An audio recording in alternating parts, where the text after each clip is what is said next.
Chasseur de dragons avec Michael. Alors, deux chasseurs de dragons de deuxième zone, Lian Shu, Vincent Lindon, et Guizdo, Patrick Timsit, si vous ne les Pour les avez pas voir. reconnus, accompagnés par Hector, un mini-dragon gourmand qui les suit comme un chien fidèle et les aide dans leur besogne, croisent le chemin de Zoé, une petite fille de 10 ans, partie chercher l'aide du chevalier gothique, héros des livres d'aventure qu'elle adore, pour son oncle le seigneur Arnold. Il leur confiera comme mission périlleuse et pleine de rebondissements et autres mauvaises rencontres d'anéantir le bouffe-monde, dragon géant qui avale les villages et tout ce qui l'entoure, et tout cela avant son réveil. Ah, ah.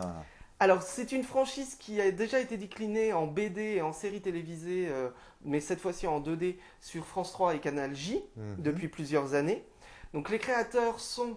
Oui, forcément, vous ne regardez pas les programmes pour enfants de France 3, c'est peut-être pour ça que vous êtes passé à côté de Mais Chasseurs de non, Dragons. Effectivement.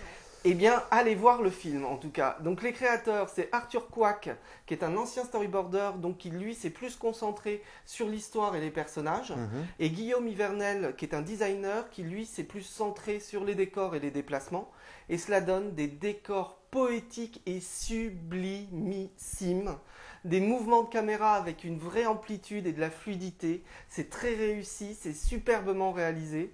Alors il y a des personnages très bien construits avec chacun ses caractéristiques, c'est drôle et très bien servi par les voix. Il y a une musique très Seigneur des Anneaux mais très belle, très touchante par moments.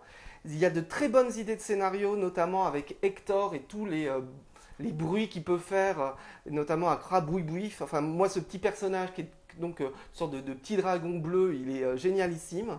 Il y a un début très très fort avec l'explosion de tout un village et le trauma d'un enfant rescapé face au dragon et un combat final très réussi.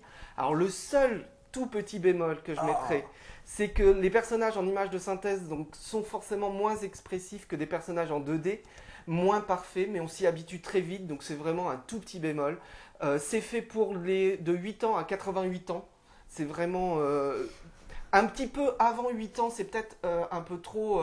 Il y a des scènes qui peuvent vraiment faire peur aux plus jeunes, mais à partir de 8 ans, il faut aller le voir. C'est excellent. C'est digne des meilleurs mangas à la Miyazaki, avec une ambiance plus... Carrément. Alors Ah oui, là, oui, alors franchement, là, ça vaut attention. un Miyazaki. Ça vaut Ouh un là là là Miyazaki. là là. Simplement avec une ambiance plus médiévale, plus héroïque fantasy, Ouais. et avec moins le côté écolo.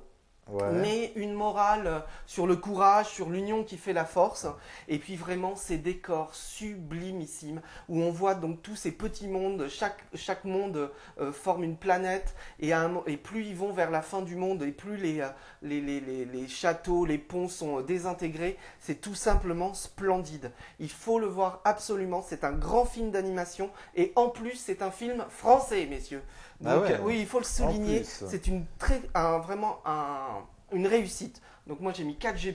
Ah, pour une fois, parce qu'on c'est a des limite 5G. grands, On a on a des que grands, des bons films. Hein. on a des très bonnes formations en images de synthèse et d'habitude. C'est ça, vrai et que les d'habitude ils partent animateurs, tous aux États-Unis, ils chez se barrent. DreamWorks, Disney et Voilà. autres. Et là, c'est des Français, ils se sont battus. Ça fait 10 ans qu'ils sont sur ce projet.